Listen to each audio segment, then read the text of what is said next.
छत्तीसगढ़ राज्योत्सव और आदिवासी नृत्य महोत्सव का आज दूसरा दिन। देश विदेश से आए कलाकार सहित बॉलीवुड के कलाकार बिखेरेंगे रंग।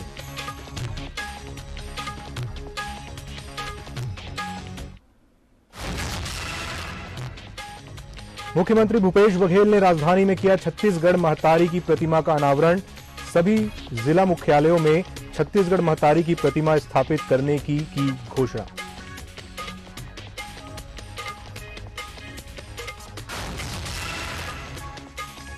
राज्योत्सव के मौके पर 41 विभूतियों को किया गया सम्मानित।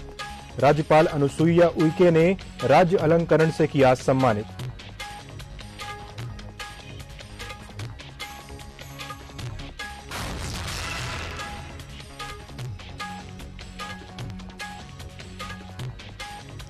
मध्य प्रदेश राज्योत्सव का आज दूसरा दिन। लाडलियों के नाम सीएम शिवराज करेंगे लाडली लक्ष्मी वाटिका और लाडली लक्ष्मी पथ का लोकार्पण।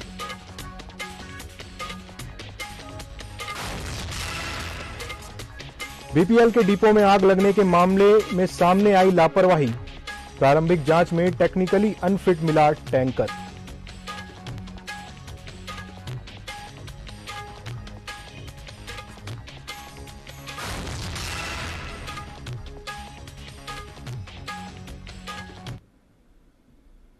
नमस्कार, स्वागत है आपका न्यूज एट 11 में, जहां आप जानेंगे आज प्रदेश भर में होने वाली दिन भर की गतिविधियों के बारे में। मैं अंकुर शुक्ल और सबसे पहले शुरुआत करते हैं एक बड़ी खबर के साथ। बड़ी खबर है हमारे पास रायपुर से। भाजपा के प्रदेश सह प्रभारी नितिन नवीन का दौरा है। आज छत्तीसगढ़ दौरे पर सह प्रभारी नितिन नवीन रहेंगे। भाजपा के सह प्रभारी नितिन नवीन का छत्तीसगढ़ दौरा। भाजपा मीडिया विभाग सोशल मीडिया टीम की लेंगे बैठक। पार्टी की कई अहम बैठकों में होंगे शामिल। भाजपा प्रदेश सह प्रभारी नितिन नवीन का दौरा। आज छत्तीसगढ़ दौरे पर सह प्रभारी नितिन नवीन पार्टी के कई अहम बैठकों में होंगे शामिल। भाजपा मीडिया विभाग सोशल मीडिया टीम की लेंगे बैठक। महिला हुंकार रैली को लेकर लॉन्च करेंगे पोस्टर। बड़ी खबर बता रहे हैं आपको। भाजपा प्रदेश सह प्रभारी नितिन नवीन का दौरा है। छत्तीसगढ़ दौरे पर हैं आज सह प्रभारी नितिन नवीन। पार्टी के कई अहम बैठकों में शामिल होंगे और भाजपा मीडिया विभाग सोशल मीडिया टीम की बैठक लेंगे। उसके बाद महिला हुंकार रैली को लेकर लॉन्च करेंगे पोस्टर।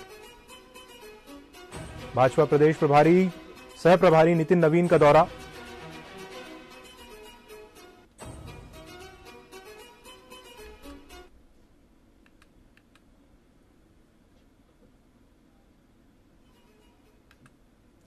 और एक और बड़ी खबर है हमारे पास। छत्तीसगढ़ में धान खरीदी का आज दूसरा दिन है। छत्तीसगढ़ में धान खरीदी का दूसरा दिन। पहले दिन 13,000 मैट्रिक टन धान की खरीदी की गई। पहले दिन 3,951 किसानों ने बेची फसल। 775 उपार्जन केंद्रों में हुई खरीदी।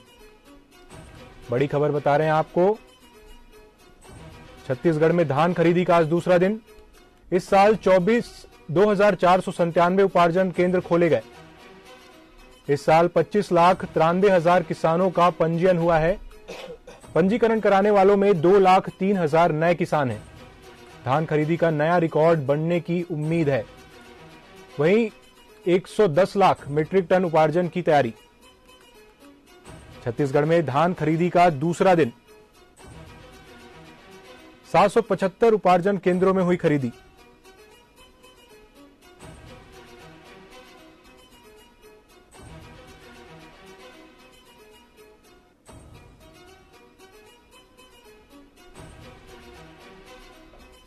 और इस खबर पर ज्यादा जानकारी के लिए हमारे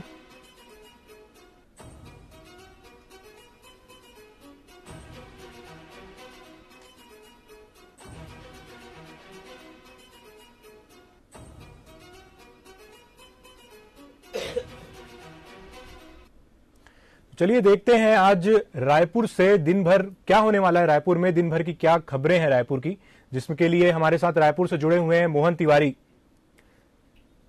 मोहन, क्या है आज रायपुर में खास?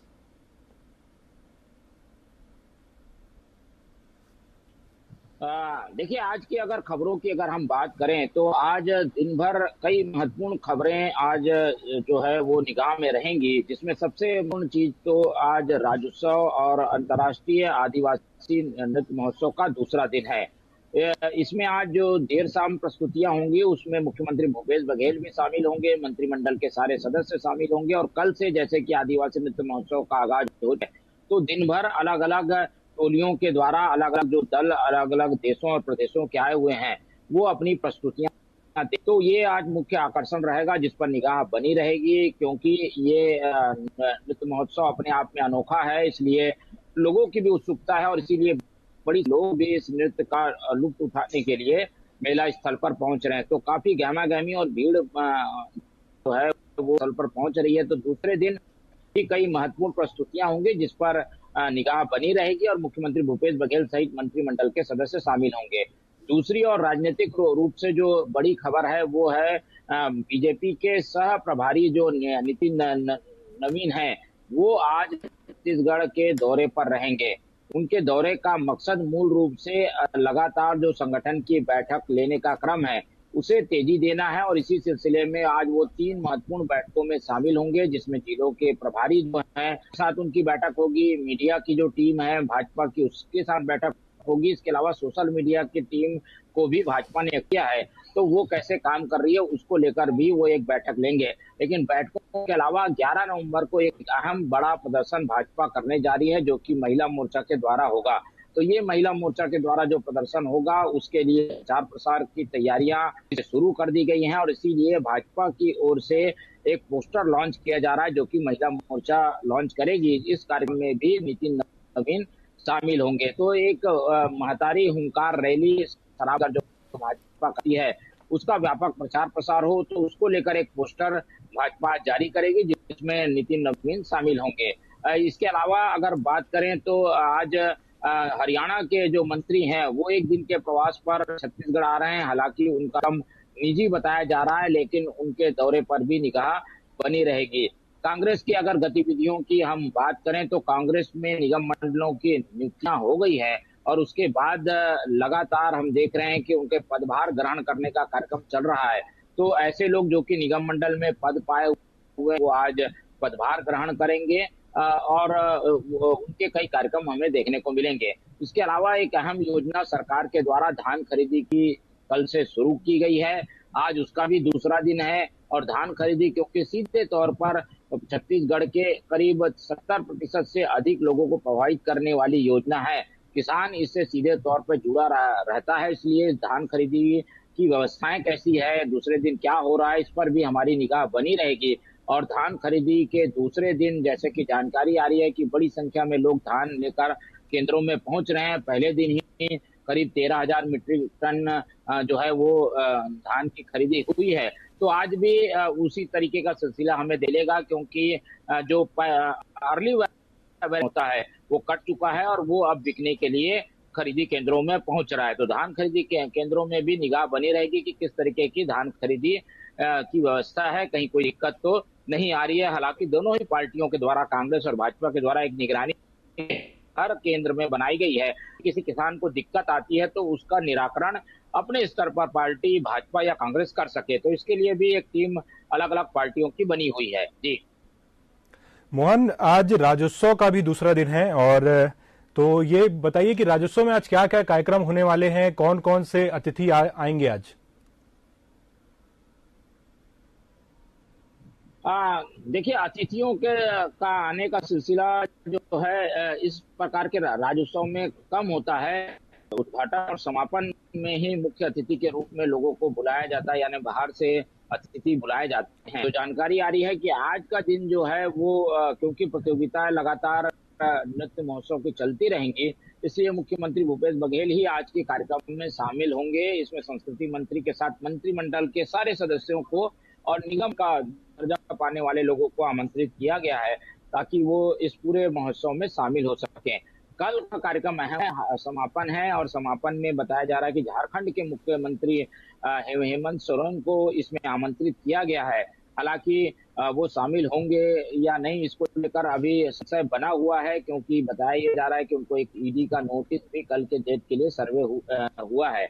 ऐसे में वो आएंगे नहीं आएंगे, इसको लेकर आधिकारिक रूप से अभी कोई पुष्टि नहीं हुई है, तो उस पर भी हमारी निगाह नहीं रहेगी कि कल के समापन कार्यक्रम में कौन कौन मुख्य अतिथि के रूप में और शामिल होता है। जी मोहन, एक और सवाल है मेरा कि धान खरीदी को लेकर कल सॉफ्टवेयर में काफी परेशानियां आ रही थी, तो क्या प्रशासन उसके लिए कुछ तैयारी की है प्रशासन ने, या इस समस्या का निराकरण हो गया है?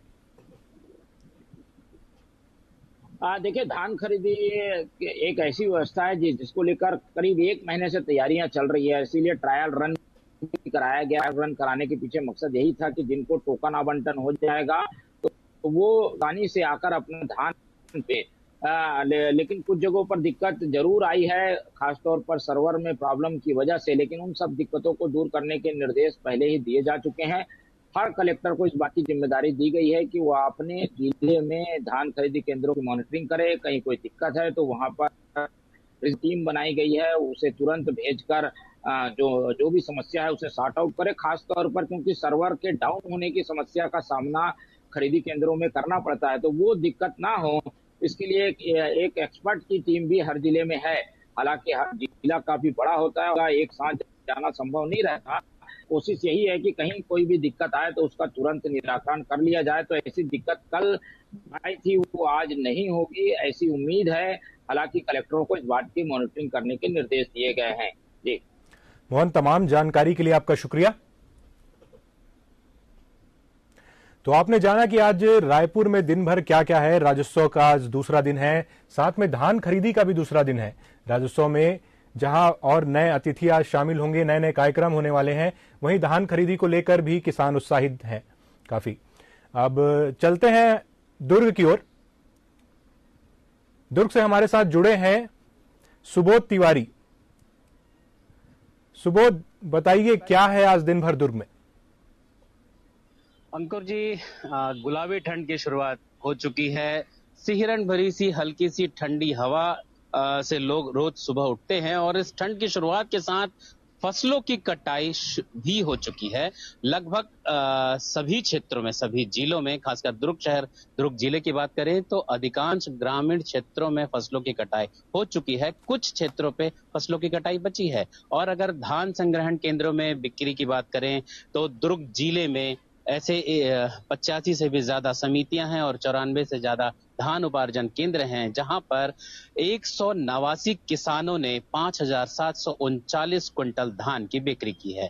इसे माना जा सकता है कि बहुत धीमी गति से शुरुआत है, पर आने वाले दिनों में 15 तारीख से 20 तारीख के आसपास यह काफी तेजी आ जाएगी इसमें और काफी अधिक मात्रा में किसान अपनी फसलों को, धान को बेचने के लिए समितियों तक आ जाएंगे। यह तो रही धान की बात। अब अगर हम बात करें आपराधिक गतिविधियों की, तो दुर्ग जिले में मैं जहां खड़ा हूं यह एक पुलिस कंट्रोल रूम है, जहां पर अक्सर बड़े बड़े मामलों के खुलासे होते हैं, चाहे वो लूट के हों, बलात्कार के हों या हत्या के हों। पर कुछ दिनों से यहां पर वो खुलासे होने बंद हो गए। कारण है त्योहारी जो समय चल रहा है, त्योहारों का समय चल रहा है एक वह, लेकिन पुलिस का काम अभी भी बदस्तूर जारी है। लेकिन ये अभी भी अपराधियों से पीछे एक कदम है, क्योंकि कल ही की बात है, दुर्ग शहर में जो कि गुरुद्वारा रोड है, जो कि स्टेशन की ओर जाने वाला गुरुद्वारा रोड है, वहां पर एक स्टेट बैंक है, जहां पर मोहम्मद नसीम नाम के एक जो गैरेज में काम करता था, उससे 2.5 लाख की ठगी 2 युवकों के द्वारा कर ली गई है। और ये जो ठग हैं ये पुराने हैं, इन्होंने पहले भी इस तरह की ठगी को अंजाम दिया, बावजूद इसके अभी तक पुलिस उन तक नहीं पहुंच पाई है। राजनीतिक गतिविधियों के बारे में बात करें तो राज्योत्सव का खुमार अभी भी सर चढ़कर बोल रहा है। हालांकि दुर्ग जिले में राज्योत्सव को मात्र 1 दिन के लिए ही आयोजित किया गया था। लोगों में इस बात को लेकर मायूसी देखी गई कि महज 1 दिन के राज्योत्सव से लोगों का मन नहीं भरा है। वो चाहते थे कि और ज्यादा दिनों तक यहाँ पर राज्योत्सव का आयोजन हो। और राजनीतिक गलियारों की बात करें तो अभी किसी भी तरह के बड़े किसी आयोजन की सूचना नहीं है। अंकुर जी, धन्यवाद सुबोध, तमाम जानकारी के लिए आपका। तो यहां एक ब्रेक के लिए रुकते हैं, जल्द लौटेंगे।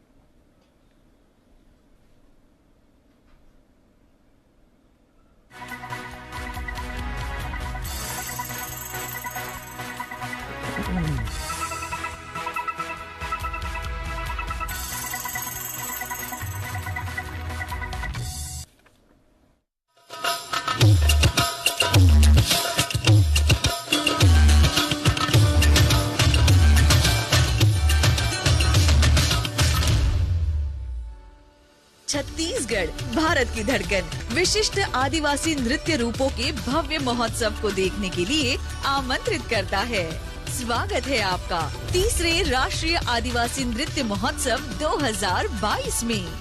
1 नवंबर से 3 नवंबर तक आयोजित यह महोत्सव भारत के छत्तीसगढ़ राज्य की राजधानी रायपुर में होगा।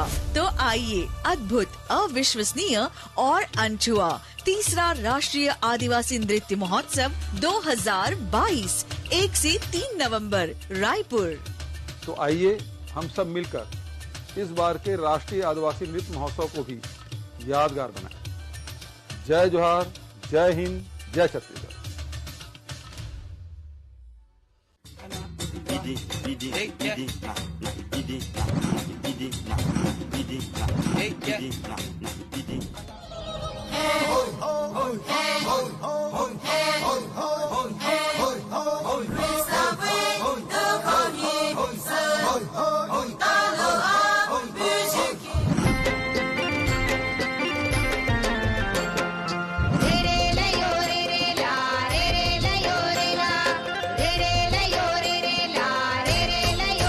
दुनिया के हर हिस्से का, दुनिया के हर किस्से का, जिंदगी की हर रीति का, समरसता का, संस्कृति का, इतिहास का, रिवाज का, देश का, समाज का नृत्य उत्सव है। हमारे कल का, हमारे आज का नृत्य अपनी भावनाओं को, संस्कृति को व्यक्त करने की आजादी है। सब कुछ भूलकर जिसमें सब रम जाएं। नृत्य वह समाधि है। सज रहा है एक बार फिर आदिवासी नृत्य और संगीत का सबसे बड़ा मंच। छत्तीसगढ़ तैयार है आदिवासी नृत्य महोत्सव के लिए।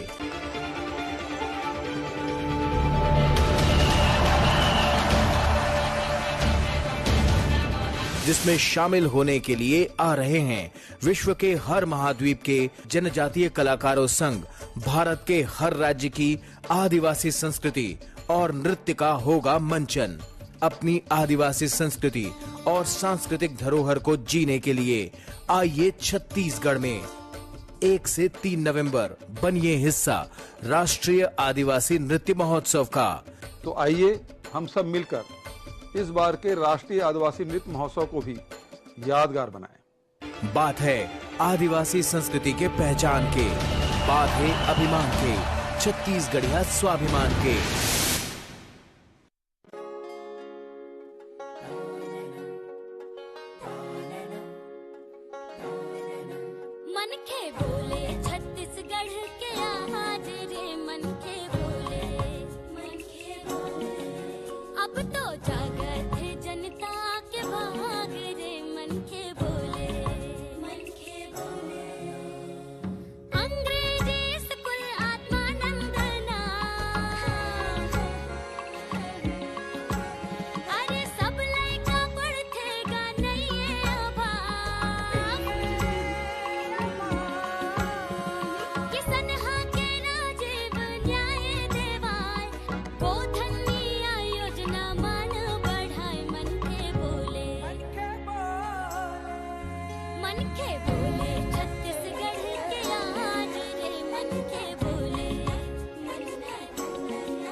ब्रेक के बाद स्वागत है। चलिए बढ़ते हैं खबरों की ओर।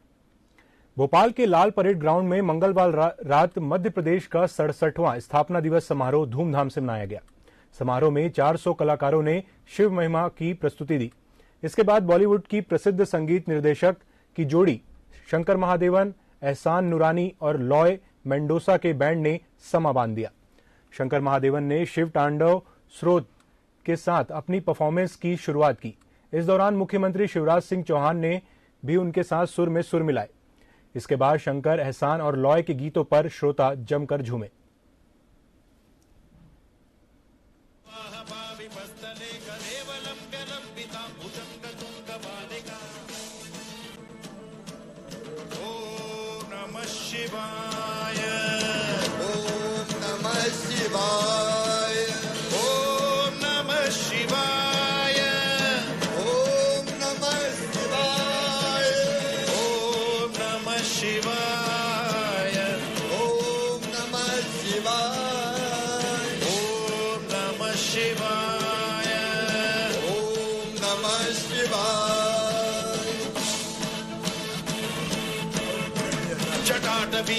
जल प्रवाह पाविमस्तले करेवलम गलम पिताम।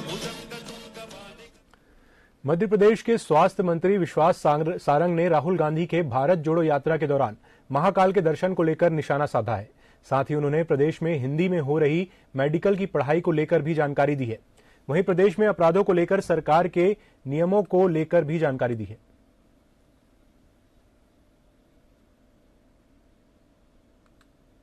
जब चुनाव आता है तो राहुल गांधी कोर्ट के ऊपर जनेऊ पहन के अपने आप को हिंदू स्थापित करने की कोशिश करते हैं।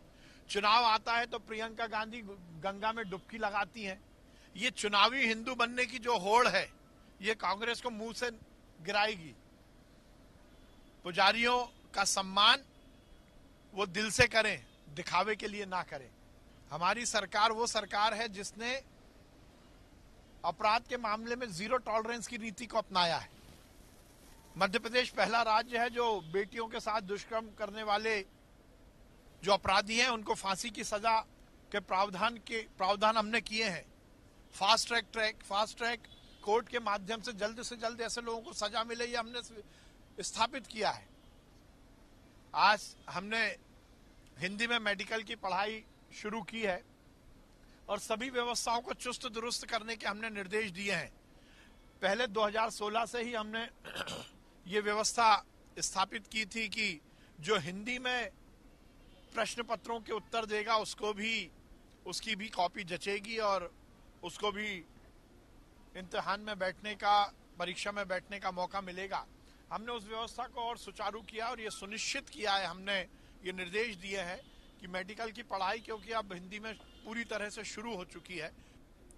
छत्तीसगढ़ में आरक्षण को लेकर राजनीति लगातार जारी है। बीजेपी प्रदेश प्रवक्ता देवलाल ठाकुर ने प्रदेश सरकार पर निशाना साधते हुए कहा कि छत्तीसगढ़ की कांग्रेस सरकार यहां के आदिवासियों को नाचा गम्मत नृत्य से बहलाने का प्रयास न करे, उनके अधिकार की बात करे। आज आदिवासियों का आरक्षण कांग्रेस की अकर्मण्यता के कारण 0% हो गया है। सरकार इस पर अधिसूचना जारी कर उसे 32% आरक्षण करने का काम करे।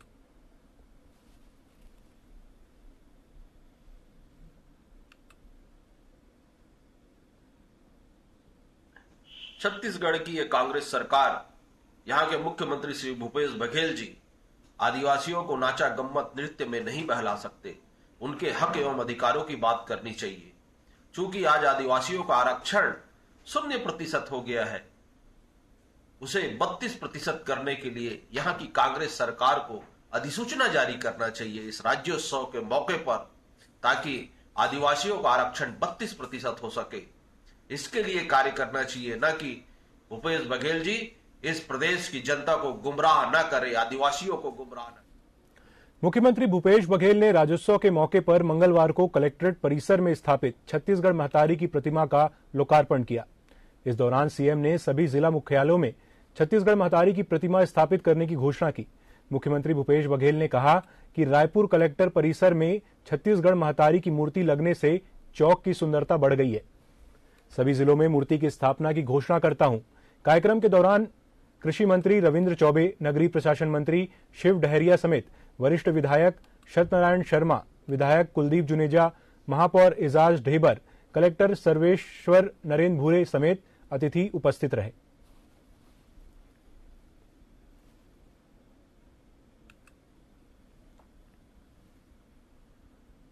छत्तीसगढ़ मातारी के बहुत आदम कदम, बहुत भव्य और बहुत दर्शनीय मूर्ति की स्थापना हमारे रायपुर कलेक्ट्रेट में हो, बहुत सुंदर लगा थे।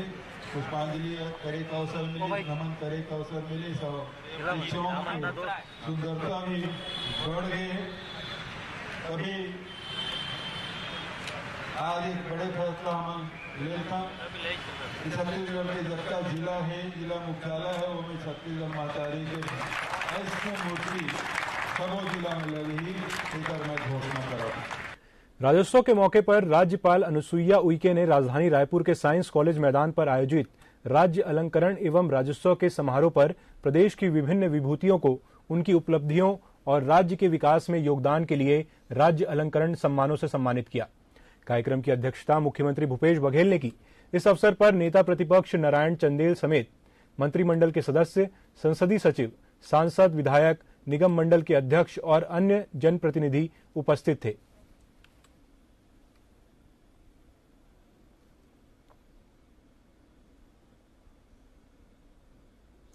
बुलेटिन में अभी के लिए इतना ही। आप बने रहिए टीवी 24 के साथ। नमस्कार।